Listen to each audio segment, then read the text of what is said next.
লাউ দিয়ে ডিমের রেসিপিটা বলো। চিংড়ি দিয়ে যেমন করো, শুধু ডিমটাকে ভেজে নেবে আগে, একটু ভেজে নেবে, লঙ্কা, একটু হলুদ, একটু লবণ দিয়ে ভেজে নিয়ে তুলে রাখবে। তারপরে যেমন লাউ চিংড়ি করো, পুরো সেম জিনিস একই করবে। নামানোর সময় ডিম দিয়ে নামিয়ে নেবে, ডিমটা দিয়ে নামিয়ে নেবে। এটা আমি প্রথম শুনলাম। ওইটাই, ওই তো। আমি হাঁসের ডিম দিয়ে খুব ভালোবাসি, লাউয়ের ডিম দিয়ে।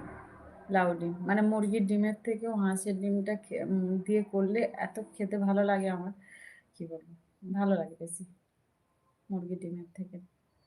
আর মাছের মাথা দিয়েও করবে একই ভালো লাগবে, ওইরকমই লাগবে যেমন চিংড়ি দিয়ে করো, সেম জিনিস একই।